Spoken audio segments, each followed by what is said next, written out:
Hello again, everyone, and welcome back to another Burlingame. It's a small-town podcast sponsored by the Burlingame Historical Society. This is Mark Lucchese, also known as Mark at the Mic. And before I introduce my guest today, I would like to thank my political advisor, Mike Nagler, for his help in preparing me for my most recent interview with U.S. Congressman Kevin Mullen. I would also like to thank my next-door neighbor, Mike Caponegro, for referring today's guest. Mike also gave me some great suggestions.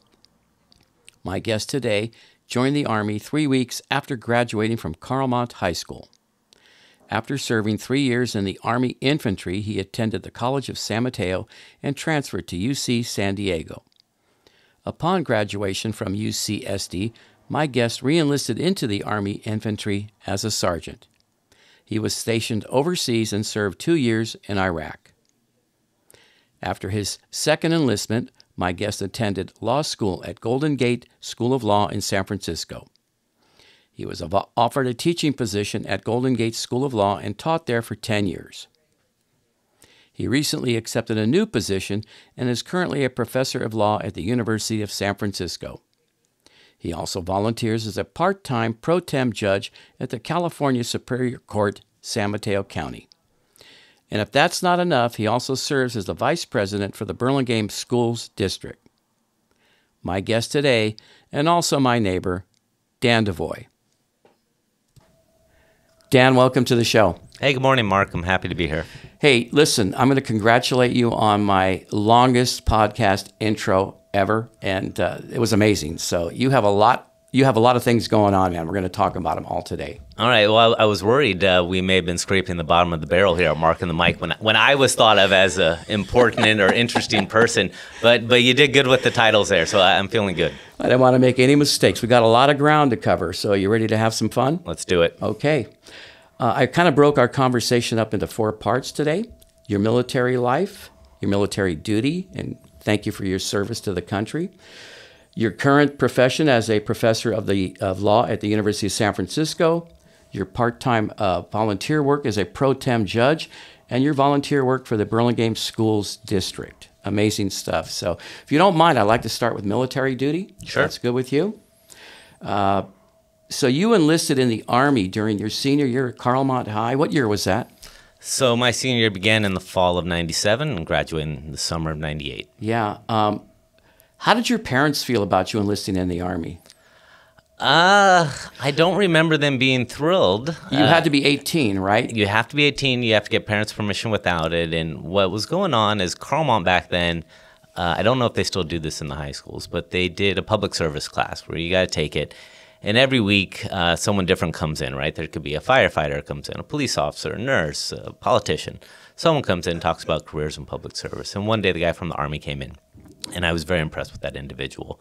And I had always had it in my head that this is something I was interested in. My father was in the Navy during the Korean War. His 2 older brothers served during World War II. Uncle Billy was in the Marines in the Pacific. Uncle John was in Patton's Army going across Europe. Their father served during World War I. My grandfather, on my mother's side, also military service as well.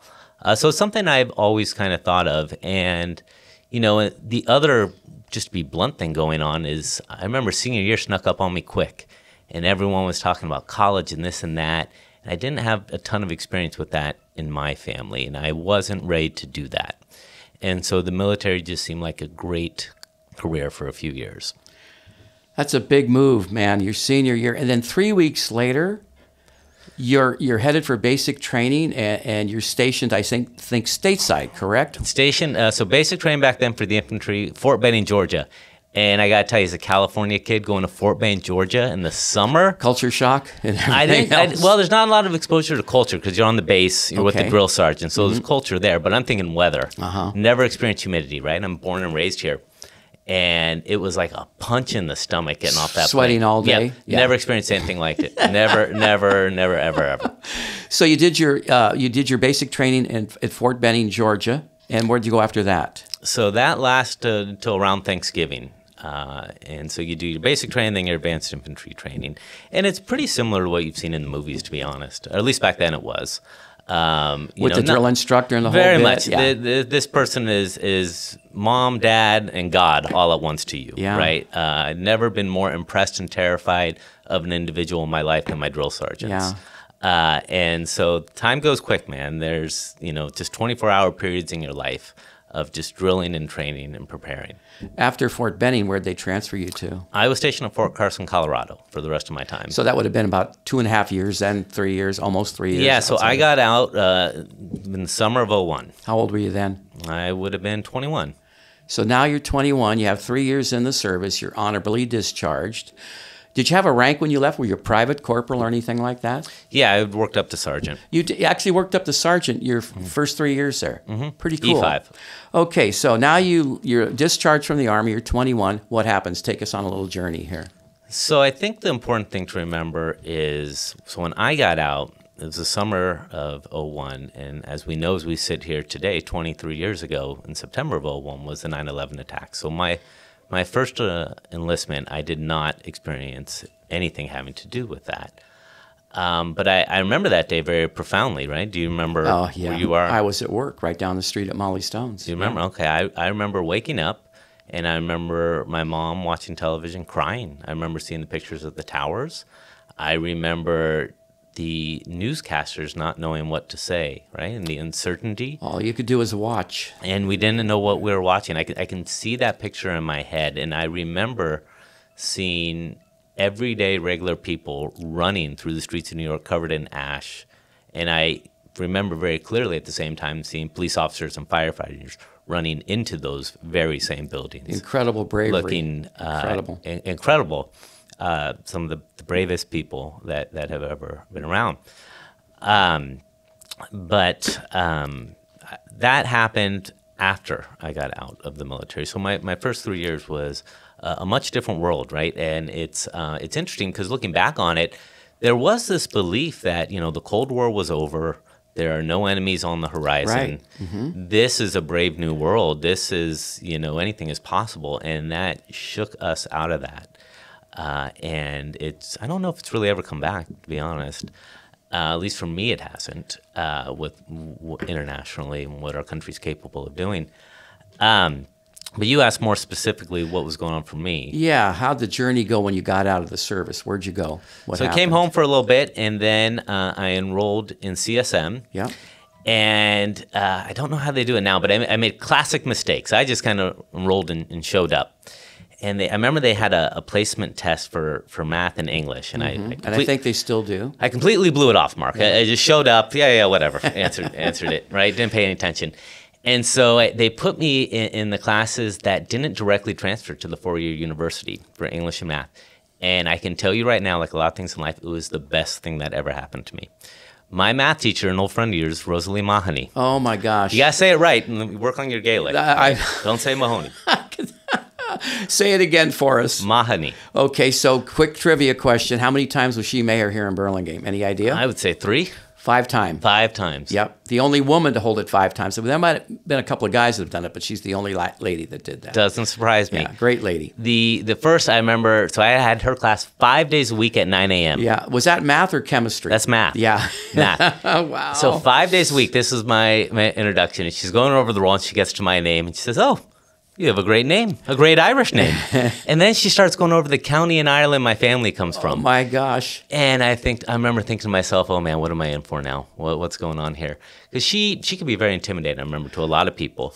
But she had an incredible sense of humor that if you understood the Irish wit, and I remember some of my older relatives like this, very funny. And I distinctly remember she would give a test every Friday, right? Every single Friday. And she would have the results for you the following Monday. Okay? Boy, that's quick turnaround. Yes, right? But this is classic what she would do. It was great. So on Mondays, she would announce, 30 people took, I'm just going to make up some numbers. 30 people took the test. There were 5 Fs, 4 Ds, 5 Cs, 8 Bs, 2 As. Then she would pass the test back. She'd call your name. You'd have to go get it. But she would pass them back in the order of lowest grade to highest. Oh, brutal. So if she said 5 Fs, Mark, come get your test. Yeah. You got to walk up there. The whole class knows how you did. Yes. And sometimes there's a comment for you waiting. Oh, my gosh. Like, work harder, Mark. Yeah. Do better, Mark. Uh-huh. And so my name was generally in the middle of the pack, the C plus B minus range, which is where I was at that time. And usually there was a comment, right? Work harder, do better. And I remember towards the end of the semester, my name was one of the last ones for the A. And I got up there to get my test. It wasn't an A plus or anything, but a regular A. I said, an A? I'm so amazed. Yeah. I said, and I grabbed her and I hugged her. Uh-huh. Right? And she hugged me back. And she said, students, you too work hard and you can have your moment up here. Oh, that's a great Rosalie story. She was fantastic. Yeah. But it made me much better. And I had another professor in English, Stephanie Westfall, who really changed the course of my life, learning things that I just didn't pick up in high school about writing passive voice, subject-verb agreement, things of that nature, and extra assignments she would give me to make me better. And that has paid off every day of my life in a legal career. You know, Dan, you were also 21 when you were coming back to CSM, right? 21, yep. I found that to be helpful. Big time helpful. More maturity, kind of seeing the country a little bit, just exposed to other people and things like that. So I think it has a lot to do with it and the maturity level as well. So I would agree with you. Different groups of people at CSM that I remember from my time, right? Yeah. There are people fresh out of high school. There are people older, with kids in their 30s or 40s, and then people kind of in between like myself. Yeah. So you stuck CSM for 2 years? 2 years, loved it, great school, learned a lot, wonderful professors. Can't say enough good things about my experience there. And transferred to UC San Diego from there. Right, and was that part of the GI Bill? In other words, was the GI Bill going on still then? So they kind of help pay for tuition and things like that? Yeah, so it's been modified. So I'll explain how it was when I was first in college. Back then, like I signed up for 3 years, I think you got $30,000, which is a big number back then. It's like a semester in college now. But back then it was a big number. And the way it works is once you're enrolled, the school verifies you're there. They send that information to the Department of Veteran Affairs. Then the Department of Veteran Affairs gives you, a veteran, a check for a certain amount, depending if you're full-time or whatnot. CSM, it wasn't very expensive back then. It's even more reasonable now. I think it's free now. Exactly. But I have in my head it was $400 or $500 a semester it might have been, right. back then. Mm-hmm. And the rest of the money I just saved in preparation of transferring. So the government would send you a check for X amount of dollars, or would you just kind of use it as a debit? The government sends the student the check. Okay. And then from there, it's up to you to pay your tuition or pay your rent or whatever you need to do. I was living at home, so I just put that money in the bank because I knew I was going to be transferring to UC and they were going to be more expensive. Yeah. What if you chose to drop out of school and just take the money? How would that work? Or did you have to have proof? Once you're dropped out of school, that's it. You get no more checks. Right. The school every month, I believe, verifies to the government. Right. This person's here. There wasn't a lump sum. No. It was just... You have to be either full-time or part-time student. You get a prorated amount Okay. based on that. So now you get down to UC San Diego. Beautiful school, by the way. La Jolla. Unbelievable. You decide to study what? I studied political science with a minor in law. Okay. With the dream of what? I wanted to go to law school. Yeah, okay. That was the plan. Right. So now you're at UC I don't know if I would do the same thing again, okay. I think it's worked out pretty good for you. But anyway, so now you're down at San Diego. Mm-hmm. Wonderful place, wonderful university. You transfer in as a junior, I guess, yep, right? No problem. CSM, well prepared. Yeah. Hit the ground running. The next part's kind of interesting to me. So you graduate from UC San Diego, and you decide to do what? Where are we going from there? By then, as we talked about earlier, the 9/11 attacks had happened. It's 04, 05, and our country is in war in Afghanistan and Iraq, and there's just this. I talked a little bit about my family history and whatnot, but there's kind of a belief I have, and it's different for everyone, that all those with the ability to serve. And it doesn't matter what your service is to me. You can pick up trash on the freeway. You can be a teacher. You can help kids do their homework here in the libraries. Public service is public service. We're all cut out for different things. It doesn't matter. So I did go back into the Army at that time. I can't believe that, okay? And thank you for that. That's tremendous. But here you are, man. You're 22, 23 years old, maybe 24, something like that. Young, early 20s. You're in San Diego. You're at La Jolla, beautiful beaches. You're single, correct? No. My now wife, and I were both dating back then. Oh, okay. But still, we have been dating since August of 2001. You met her down in San Diego then? Met her here. But you're down at school. She's not. She's up here. You're down there. She also ended up going to UC San Diego. Okay, all right. Yep. Well, anyway, regardless, you two, good couple, having fun, and you choose to go back in the service. Amazing. So blows my mind. Was not able to attend college graduation, so I missed that. I ended up going to a place that called Camp Shelby, Mississippi. So they always get you going to the South in the military, a lot of bases. And again, it's the summertime. And training there, linking up with the new unit. How much time did I spend there? I was there in the summer, and I want to say, maybe a couple of months. I can't remember. But then got on the big plane and went to Iraq. Yeah. So, but your motivation for re-enlisting was, okay, I got to do something to serve the country. But you'd already served the country. Yeah, but you're technically in for a period of time, right? Every contract with the Department of Defense is, at least back then, is 8 years. Yeah. So even though I wasn't in the Army anymore, I'm still technically in. Yeah. Okay. So now you're deployed to Iraq and you serve as an infantry sergeant, right? Yes. Okay.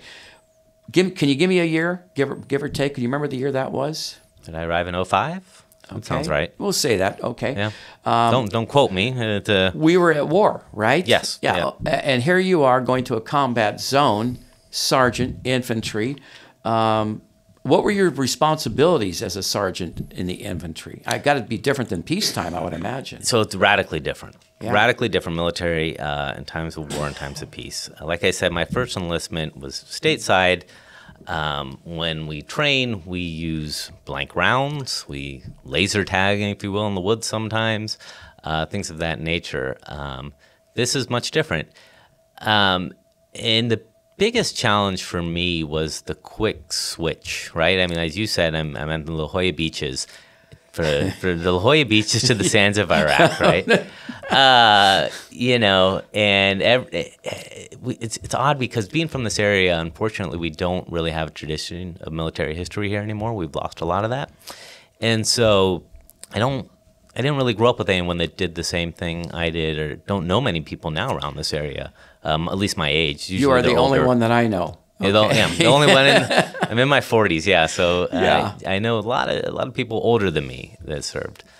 But I'm sorry. Remind me of your question. I got sidetracked. Yeah, it's okay. Okay, so we're just talking about the motivation to get back in. And you asked about what it was like you're over there. You're infantry sergeant, yep. Okay, and the difference between peacetime and wartime, mm-hmm. right? And did you see combat? Were you involved in things like that?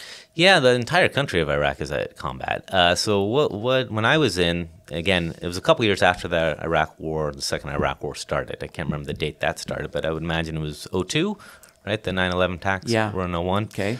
So I was there a couple years after it started, but still active. And we had set up bases all over Iraq. And the bases there are called FOBs, Forward Operating Bases, FOB. And, they're really just a series of bunkers and tents and trailers and whatnot. And hot weather. Oh, yeah. Yeah, the number one thing you never want to do in Iraq is get involved in some of the hot weather. But I'll tell you a different story about that later. But you asked specifically more. And so what you do, at least what I did as a sergeant in the infantry, there are different security operations that take you from one base to another all over the country of Iraq.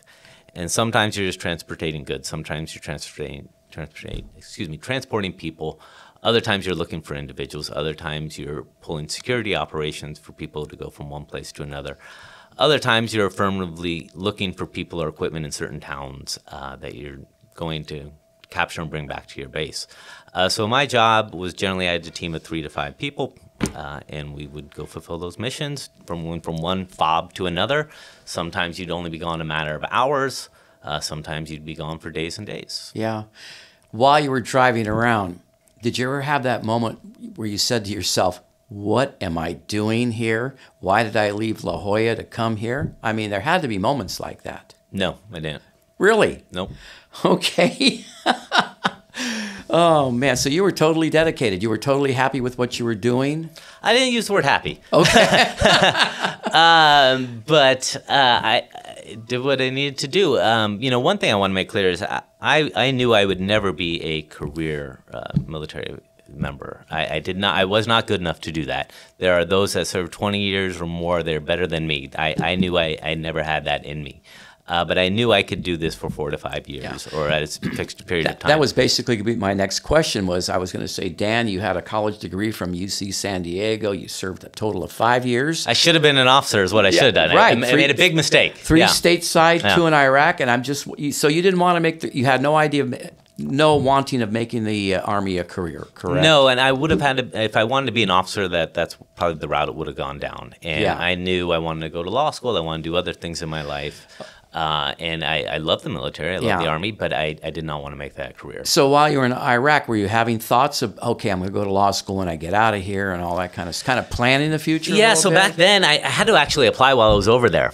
And we had these tents at some of the different FOBs that they call, again, everything's an acronym in the military, MWR tents, which stand for Morale, Welfare, and Recreation. Yeah. And they would have computers in there. And these are old, like I said, they're in the 100-degree heat in Iraq. We're not getting the best equipment. And I remember logging on to web pages to put my law school admissions application together. And so I would do that kind of in between missions and work on those applications, and then eventually was able to transmit them online. Did your GI Bill stop when you left San Diego and then you rejoined the Army? Did it stop? Was it funding any of these? Because applications are not cheap, right? I can't remember the cost back then. Okay. But a really interesting thing happened. I don't remember if it was under President Bush or President Obama, but they did end up modifying the GI Bill for those that served after 9/11. So as I said earlier, I signed up for $30,000, but then my service ended up being more. So they gave me a little bit more afterwards, and so that helped brunt the cost. When your second tour was completed, were you able, was that a double dip, or was it just... Not a double dip, no. It's just, I would call it more of a stipend. Okay. It would still sit, as I sit here today, I still have student loan debt. Yeah. So do I, and my kids have finished college 20 years ago, it seems like. They get you on that one. You're not going anywhere. All right, so now you're discharged. What year were you discharged the second time around? 06, 06, okay. 06, 07. All right. Yeah. All right, take us on the next step. What happened next? I started going to law school. Where? Golden Gate University in San Francisco. Mm-hmm. And I will say, because you asked about earlier cultural differences, going from the military in Iraq to San Francisco, I remember going to orientation, and there's a protest going on of the Iraq War going down Market Street, and I felt like one of the Vietnam veterans coming back in the 70s that were not welcome back as they should have been. No one ever bothered me. No one ever said anything. In fact, it was quite the opposite. My experience has been with public reaction to military service in San Francisco. Always been treated wonderful. So you went to Golden Gate University in the city for your law degree. That's 3 years. Does that take law school takes 3 years. There's different schools that do part-time programs. Right. But the challenging thing about law school is you generally graduate in May, and then you take the bar exam. It's always administered in California the last Tuesday, Wednesday, and Thursday of July. And then you don't get the results back until about a week before Thanksgiving. Oh, my gosh. So if you go to law school, you graduate in May, you get this diploma, the dean hands it to you. Yay, that's great. We got this test to take, right, 2 months later, that you need to pass if you ever actually want to use the degree. Right. And then you got to wait, right? And they time it for Thanksgiving. And, man, if you don't pass, all those relatives are there at the Thanksgiving table. Hey, how'd that bar It's a miserable holiday season. Yeah, so luckily I didn't have that experience. I passed. But then I think if you don't pass, you take the test again in February. So next time, you don't get the results till May. So you could really lose a whole year of your life. Absolutely. What did you do in the meantime while you were waiting? You finished school, you're waiting for... Did you have a little part-time job or anything like that? Different internships at law firms. Yeah. They call those post-bar internships, different civil matters. I can't remember specifics anymore. It's been too long. So now you passed the bar exam. What happens? Passed the bar exam. Bad timing again on my part, Mark, because it's the year 2010. Our country's in a recession. Or at least starting to come out of it, right? It's when it hit 08, 09. 08 was the worst, right? Yeah, it started to bounce back. So it started to bounce back. So it took a little time there, but started working in property law, whatnot from there. And then from there, what happened is you always learn that you should, as an attorney, aspire to do pro bono work. It's very tricky with the lawyers. This is how we get you and fool you on a lot of things. Notice I didn't say you have to do the pro bono. You should aspire. I love that. And so you do have to go to continuing legal education classes as an attorney. I think it's about 30 hours every 2 to 3 years. And so you can sometimes do these online, sometimes go to a local law school, you pay a few bucks. And one of the classes I went to was just appealed to me for obvious reasons, pro bono law to help military veterans. And I wasn't even aware that, frankly, there was an area of law that focused on military veterans. So I went to a few classes and was really amazed to learn about all the struggles military veterans encounter, accessing benefits they earned in the military, or discrimination faced when they were discharged, when they were discriminated against based on reasons of race or religion or ethnicity, or you name it, that then blocks them obtaining benefits. So I said, okay, well, this is an easy one for me. I'll actually put in some pro bono hours here. And it started taking up a little more and more time, right, as sometimes things do. And I was actually approached by the then dean of Golden Gate School of Law, Rachel Van Cleve, who said, hey, I've heard about what you're doing. I'd like to talk to you about it more. I'm thinking of housing, some type of clinic like this at Golden Gate School of Law. Would you be able to meet with me and discuss with me, what goes into this area and what I would need to do and what to look for? So kind of advised her, met with her several times about, well, this is how the law works. This is kind of the resources you would need if you want to bring this to a law school and set up a clinic and things of that nature. And, as we talked about more and more, she said, would you be interested, being kind of the founding director to get this going? And so that's how my transition kind of moved into the legal world, when legal academic world. I first was what they call the clinical professor. Yeah. Clinical professors at law schools take real world cases, but they have a class of anywhere from 4 to 10, 12 law students that they train up on that area of law. And then the students represent the clients with the law school kind of overseeing it, right? So you're constantly training people for a semester at a time to do real world legal problems. Was this pro bono clinic that you were involved in, was that at Golden Gate? Were things held at Golden Gate or somewhere else? That was, yeah. All work was done for free. We ended up, during my time there, recovering over $1 million in compensation for veterans, overturning discharges for a lot of veterans that faced discrimination, some as far back as the 50s. One of our clients actually made the Today Show with his story. I can share it with you another time.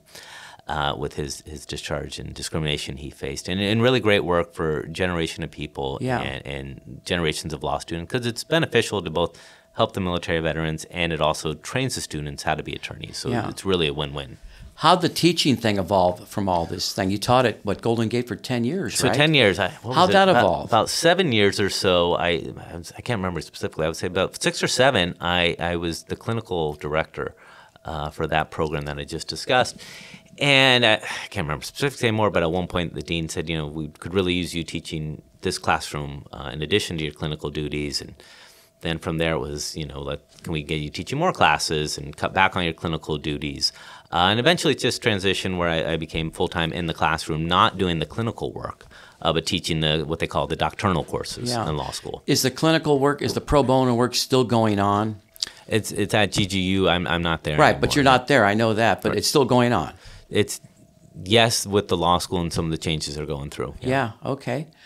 Wow, so I think it's this fall you left Golden Gate, but now you're at University of San Francisco, right? I am. I'm with the Dons. Yeah, yes. And you know what? It's a great university. My dad graduated from there. Oh, yeah? My wife got her master's up there as well. Outstanding. So there's my plug for them, okay? All right, great school. Great school. Both are great schools.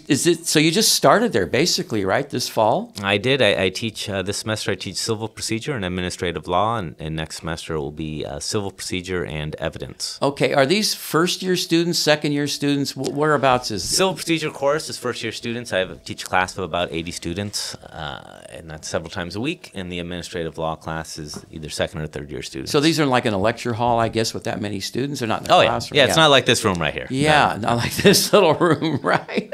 What's your teaching schedule like? Give me an example of a certain week, like, for example. So most professors teach 12 units a year, 12 to 13, somewhere in there. I'll be at 13. Generally, it's balanced out evenly between the semesters. My classes occur over 3 days of the week, and so those 3 days I'm pretty much at USF full-time. Days I'm not there, I'm prepping for the classes I am teaching, meeting with students. One of the things, the benefits of what we all went through in the COVID pandemic is the use of Zoom and how to use that to conduct meetings in business without being physically present. So that's helpful. But all your classes are in person, right? Oh, yeah. I don't teach any classes on Zoom. I did years ago when everything hit. Yeah. But I don't anymore. Okay. Can we talk about this part-time judge stuff? We can. It's very uninteresting. Well, I gotta warn you. I got a couple of questions because fire away. It's interesting. you're a judge pro tem at the California Superior Court for the County of San Mateo. Is that Redwood City or South City? Yeah, I mean, there's courthouses. There's courthouse in San Mateo, Redwood City, Oh, so and you South could City. bounce around. So yeah, you could theoretically be anywhere, but it's volunteer. County home. It's volunteer. Yeah, Judge Pro Tem. So anytime a legal person, an attorney throws Latin at you, Mark, we're trying to pull a fast one on dude. you. So watch out. So what that basically means temporary judge. What happens is that every county, probably every jurisdiction in America, has more cases than the court can handle with all the judges appointed by the governor. So what they are allowed to do by law, the appointed judges by the governor, which I am not, are allowed to get together to hire volunteer judges that are attorneys generally with over 10 years experience that have been through some training that the judges feel, we can have you in the courtroom to do some small scale, simple matters. You're not, sending anyone to jail or anything of that nature. And so I was selected to be one of those volunteer judges. So How did you know about it? I mean, is this something like you just know if posted you're on an the attorney. bulletin board or something? I mean, because when you're an attorney and you appear in court, before you walk into any courtroom, if there ever is a judge pro tem, there'll be a sign on the outside saying, you have a judge pro tem in your courtroom today. You don't have to do this. You have the right to a judge appointed by the governor. Just let us know. You can reschedule your case. 95% of the time, people are fine with the judge pro tem. Yeah. But you have that right as a citizen, that actually, no, I want my case heard by someone the governor appointed. Yeah, okay. So it would be funny if I was in court. I'd have to go to my attorney. Hey, what does a judge pro tem mean anyway? You'd have to tell me. Well, if I saw you in my court, Mark, I'd bang the gavel right away. How many hours a week are you required to do this? There's no requirements. Whatever you can give. Okay. The lead clerk of the court will contact you to see when you're available. Yeah. If there are any attorneys out there listening, it's a wonderful thing to do to give back to the community. Again, it's public service. There's no pay. You definitely want to contact. You can find all the information online at the Superior Court's website down in Redwood City. So I do it in between semesters in the summer. I'll probably do it again in December. And there are selected times that I'll do it over the next few months as well. So this was your first. Was this your first summer doing schedule. this? Yes, past this summer? last year. Yeah, Yep. Terrific. In civic matters, we talked a little bit off mic about that, but maybe you can explain to us what civic matters means. Is that like neighbor quarrels or drunk driving? Yeah, so civil matters. Generally, all law divides Civil down matters, to right. two ranges. They're either civil or criminal, right? And criminal, you know what that is. Yeah. Police arrest you, the district attorney's involved, the punishment can involve jail. A civil matter, no one ever goes to jail, right? Generally involves money of some nature or what they call injunctive relief. You're asking the court to do something. Tell my neighbor to tear down their fence, Right. or what, as you said, to use your neighbor. So I will handle very small-scale civil matters. Okay, so is there ever a jury involved in this, or is I it don't. just I don't handle. No, the matters that I would handle are what they call bench trials. Bench trials are when there's a judge only and no jury. Things can be decided that day, or what they call just law in motion hearings. Again, specific aspect of the case is going on. You need a quick decision from a judge. But I would not handle anything with the jury. So you're kind of like Judge Judy, but you're Judge Dan? Is that the deal here? More of a Catholic bent to it, but yeah, okay. But no, I'm not as good as she is. Okay. So she's probably much better. In the big picture, are you hoping to become a judge someday, a full-time judge? Would that be an aspiration? It would be, yes. Yeah, But, okay. Other things going on right now, Yeah, so we'll see. you have a young family, I get it, you're teaching, but that would be something down the road, right? Possibly. Okay, good. All right, we're going to move into another area now. Your volunteer work with the Burlingame School Board. All right. Yeah, and I put it here in your spare time, you're on the board of directors for the Burlingame School District, right? Yep. We call it Board of Trustees, but Board it's of the Trustees, same difference. right? Same difference. Yep. In fact, you're the vice president of the board. Does the board include the Burlingame High Schools? Are they included in that? No. Burlingame School District is grades TK, which is the preschool really to kindergarten, so age 4 to 5, through 8th grade, so about age 13, 14. Okay, so we have, 7 elementary schools and 1 middle school in Burlingame? 6 and 1. 6 and 1, for a total of 7. Yep. I knew it was somewhere around there. Great. How does one get on the board? Well, you draw the short straw. No, I'm kidding. Because you have 2 openings, or 3 openings coming up? Yes and no. So the Board of Trustees is elected by the citizens of Burlingame, the residents of Burlingame, So five individuals. there'll be somebody on the ballot this November? Well, not necessarily. I'll get to that. Okay. And because now we have what is district elections, Yeah. right? You're familiar with this from some of the other people. So imagine a bird's eye view of Burlingame divided into 5 somehow. Yeah. And there's one person from each area. So I, as you might imagine, live by you, represent kind of the Lyon Hoag area. Mm-hmm. And we have 3 spots that are open, 3 districts that are open. One candidate for each spot put their name forward with the County Office of Election. To my knowledge, no one else put their name forward, so the election is therefore canceled, and those 3 individuals are the presumptive trustees. They will be, assuming they don't drop out, they will be sworn in November. You won't see their name on a ballot. Okay. Are they I think I got lost there a little bit. Are they the same 3 people that have been on the board, or is this No. 3 new people? 3 brand new people. Do you term out then, or what? You can't You continue? have a 4-year term.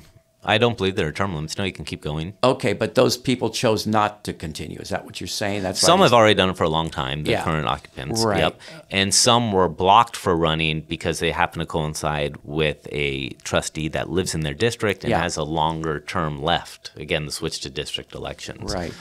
kind of eliminated some people. Okay. How often do you guys meet? And first of all, how long is a term? 4 years? 4 years. Yep, Okay. you're elected for 4 years. How often does the school board meet? School board generally once a month. Sometimes there's twice a month in terms of public meetings. Yeah. There are various committees from there that require various hours and commitments and meetings as well. Where do you guys meet?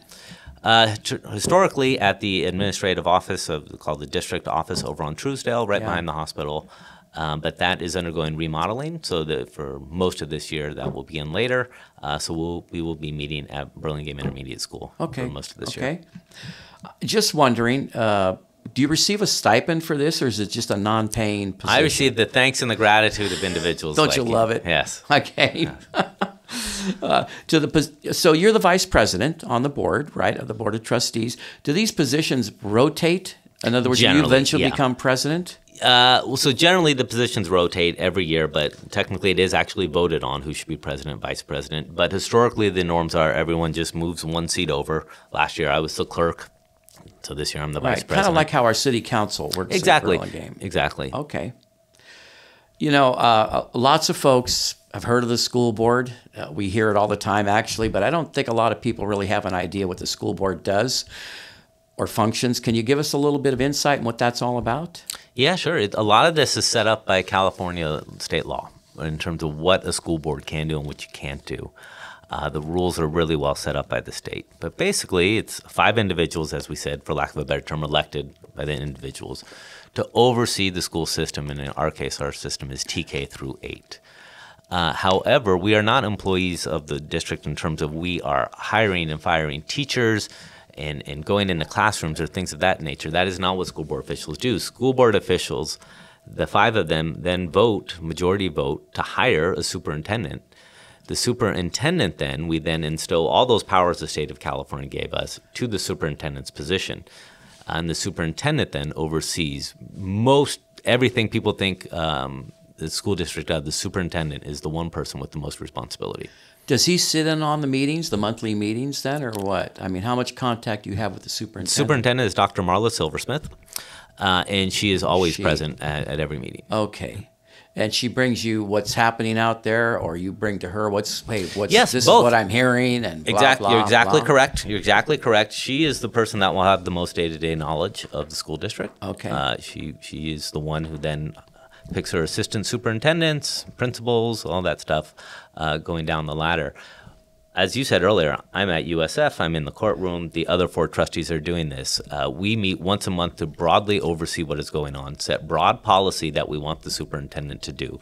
But how she achieves those broad policies, we give her the freedom to do. We evaluate every year. If we don't like what's going on, we can tell her to make a change. But we give broad discretion to the superintendent to do that. Superintendents are really the experts that have probably one of the hardest jobs in California. Yeah, I bet. Boy. Okay.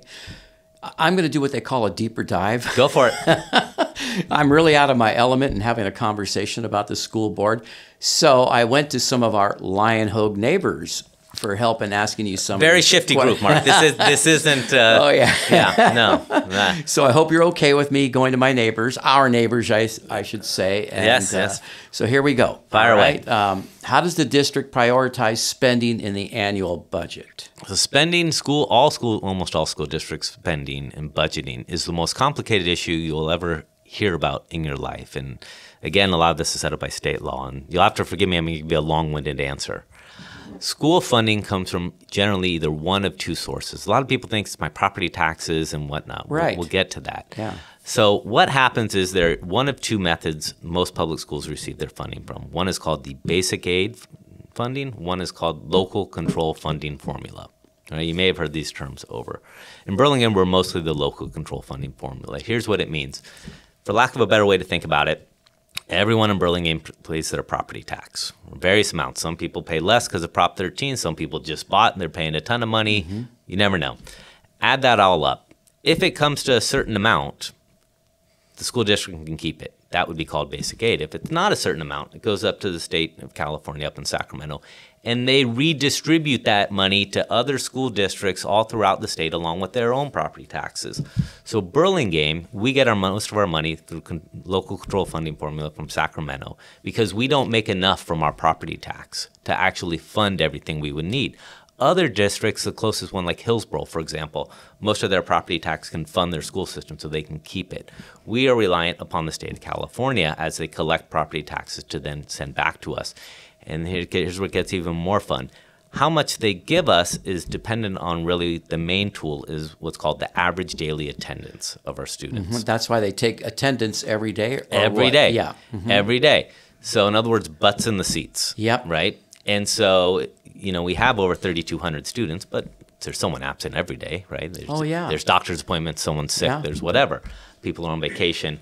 You get some of that back, and how much you get per student then depends on the grade levels. TK gets a certain amount. 8th grade is generally the higher up in education, the higher grade level, the more the state will reimburse you. So, for example, high school would get more money than a middle school, right? Because their students are higher up the local control funding formula. So anyways, we're dependent on the state then to give that back to us. If you look at what's going on with state budgets, you can't always count on it. You don't always know what you're going to get. So it's somewhat of an estimation game by our finance department, our business department. They do a great job figuring out how much we think we're going to get back, and that is set back from the state. We have other funding formulas. There's parcel taxes, there's bond taxes, there's smaller things. Every once in a great while, and this happened last year, I shouldn't say great while, but every so often, our property tax base will actually add up to more than we think. We just get notified by the San Mateo County property tax collector. This has nothing to do with us. Talk to Mark Church's office about how much we're going to get. And they say, actually, sold a lot of houses in Burlingame this year. The property value reset. So there's an extra $1 million. You don't need it from the control funding formula. You get it. But we never can count on that. Right. You never know. Right. Historically, if you look up and down California, the districts that know their property tax base is going to exceed what they need for their base enrollment generally have much more stable budgets, right?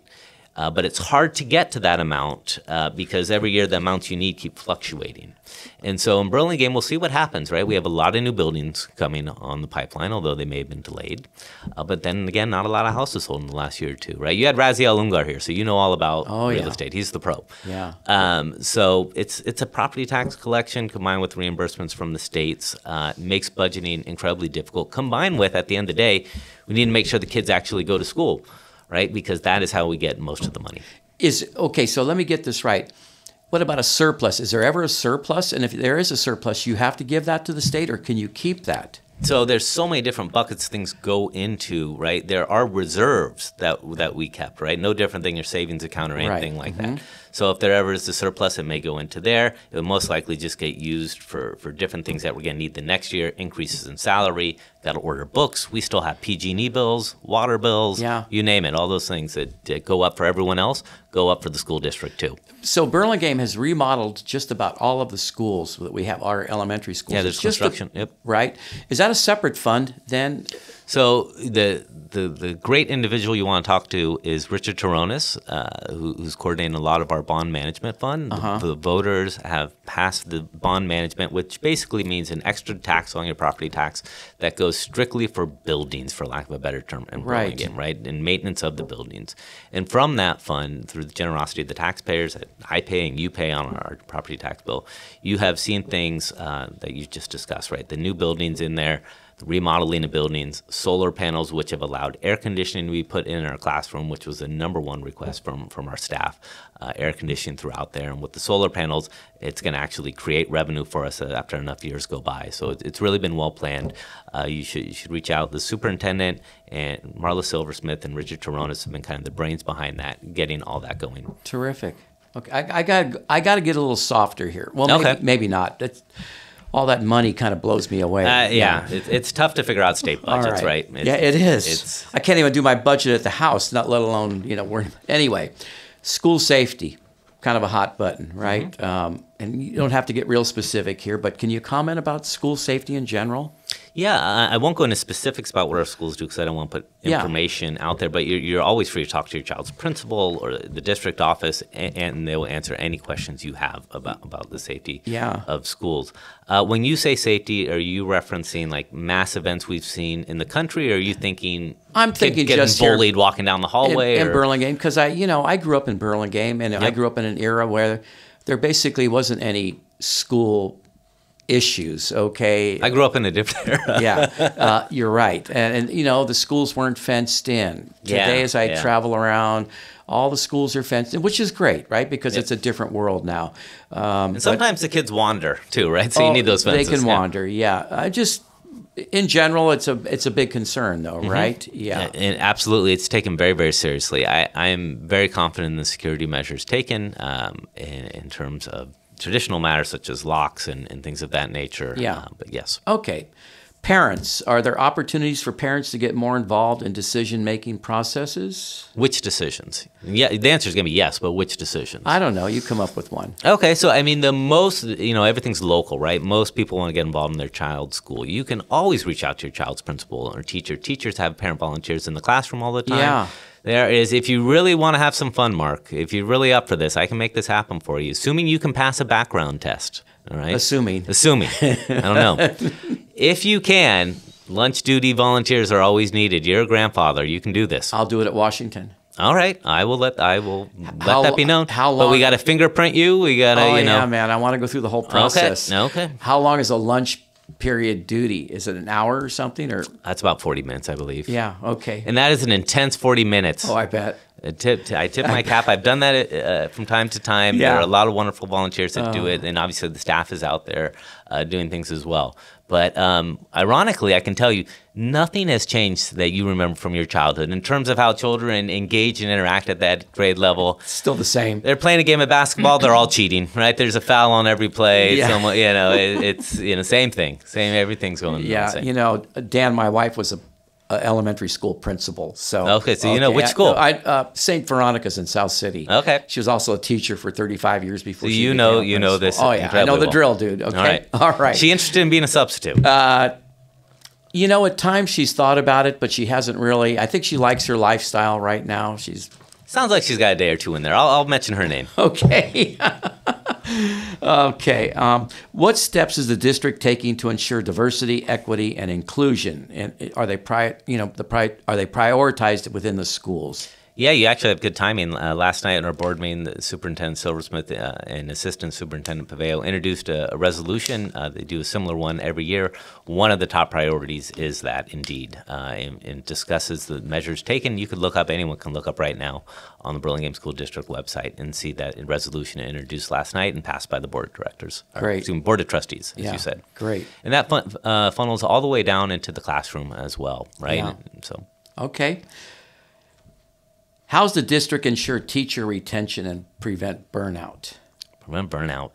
Well, first off, these are very special individuals that do something I could not do, right? I mean, they have a gift. And so retention is generally tied into a wonderful community, wonderful volunteers that you covered, good compensation, obviously, and we're very competitive in all those regions, right? So I can't get into too many HR matters, but I think we do a really good job. I think one of the challenges in this region that we're seeing at not just Burlingame, but everywhere, is the cost of housing and how that impacts. And you probably saw us at Molly Stone's, right? I mean, there's certain levels that we're simply, there's no salary sometimes you can pay someone that allows them to buy a $2 million house, next door to the business. And so how you compensate for that is a challenge. Yeah. Housing for teachers, big issue. I understand that housing is being built in different school districts nearby. Yep. Why aren't we doing that here in Burlingame? Very fair question. So most of those districts nearby have a surplus of land. They have declining enrollment, and they have school buildings that are no longer occupied. So they have two choices. They could wait for the day where more kids show up, or they could somehow use that land to do something, right, or sell it. Right, and I think that's been done by some districts, and use that money to fund their existing operations. We do not necessarily have declining enrollment in Burlingame. All our schools are occupied. So in other words, we don't have real estate available to do that. We did look at 2 potential sites a year or 2 ago, and the board did a really good job on this to see if we wanted to do this. And the 2 sites, and this is all in public documents you can find the recordings of the board meeting. One would be to tear down the existing district office building on Truesdale and build kind of like a tower. But after doing the research on that, turns out there's an easement. I believe Hetch Hetchy has an easement going underneath. You can only build on a very small percentage of that parcel, such that I think we'd only have, I'd have to look at the documents, about 15 or 16 units we could build. So not a lot. Not very much. Not sure. Right. The other option was a very small, thin strip of land between Franklin Elementary School and Burlingame Intermediate School. There's a little hillside there. You wouldn't even know it's there. A lot of challenges building into that area as well. And again, we would not, I can't remember the numbers, but I think we could get about 20 units of housing maybe in there. So these big apartment structures you're seeing, we don't have that land. We simply do not, without giving up one of our school sites. And the enrollment and the projected enrollment going forward does not show that these schools will be abandoned. So it does create challenges, right? I think, if I was a politician, I think a better solution to this problem, rather than having individual school districts come up with ways to house their workforce, is for the county or another regional authority to take some of their excess land, of which there are pieces of parcel, and say, we are building complexes here for workforce housing.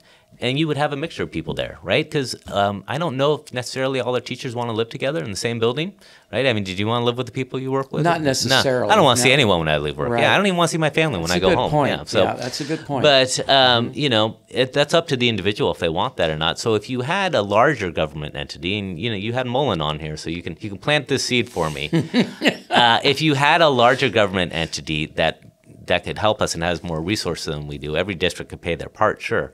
But then you'd have a mixture of people live there. Maybe it's people who work at City Hall. Maybe it's a teacher. Maybe, whatever. But you could have a mixture of people. That would seem to me to be a wonderful solution going forward. But to my knowledge, that is not being pushed right now. So if next time you have Jackie Spears, she's going to be one of our supervisors, plant that seed. See if it takes off. Okay. But I agree, there are districts building housing, and I can't speak for all of them. And I visited some of their housing in my capacity as a trustee, and they're wonderful places, but we don't have the access. Are they land. apartments or condominiums when we say housing? The ones I've seen are apartments. Yeah. Yeah, and very nice places. Yeah. Very well. And obviously that would be a very attractive tool. But from my point of view, when we studied the issue closely, there were only 2 plots of land that we own. So nothing on the Bayfront? Is that all set for on the Bayfront out there? The district doesn't own it, so we don't have any land there. Okay. No. Thank you. All right, you have, a couple of children enrolled in the Burlingame School District, right? A couple of youngsters? I do. I have a 4th grader and a 1st grader. Yeah. Do you ever babysit, Mark? You're grandpa. Well... You live around the corner. I'm going to put you on the spot right Everything here. is negotiable. Okay. Everything is negotiable. Because I can just drop them off. I'm represented by a union now, so... Oh, is that right? Things have changed, Dan. Okay. Yeah, okay. Because I've seen that fence you have on the side there. I feel like I could open it, they could run in. We could take care of them, absolutely. Okay. What are their ages? Let's think about this. What years? Okay, we got 9 and a 6-year-old. Wow, we have grandchildren that are 7 and 5. So you're well qualified. You know what? Bring them by when the kids well are qualified. over. Yeah, absolutely. And you made the mistake of earlier mentioning your wife's good with kids, so we will take this up on you, and I'll drop off a gift card or a bottle of wine. I'll get back to my question if that's okay with you. Go for it. Go for it. So you have children in the district.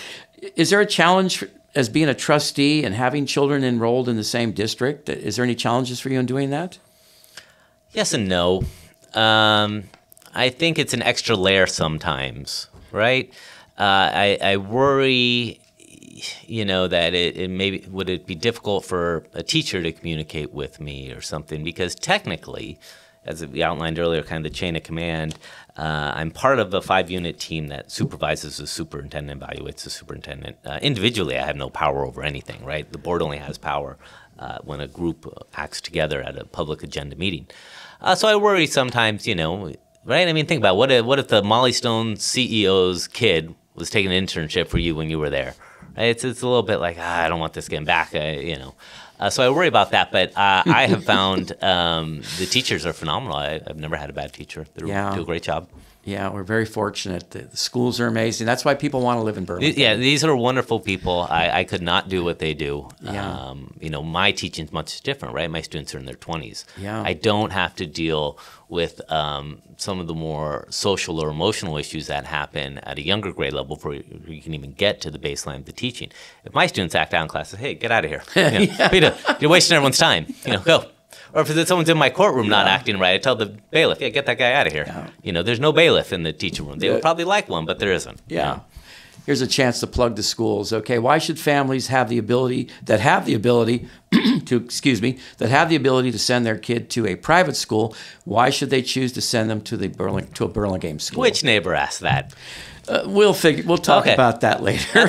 It's an excellent question. Yeah. Excellent question. And I think when my wife and I had kids, we debated this, where to send the kids to school, right? Mm-hmm. I think everyone does this.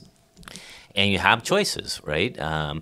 And I think when it comes to private school, I can only speak to my own experience. There are certain things by law that public schools cannot do that private schools do, particularly the religious aspect, right? So if there is a certain religious preference you have, my family's Catholic, and when my daughter was in 2nd grade, we're going to CCD, getting ready for communion.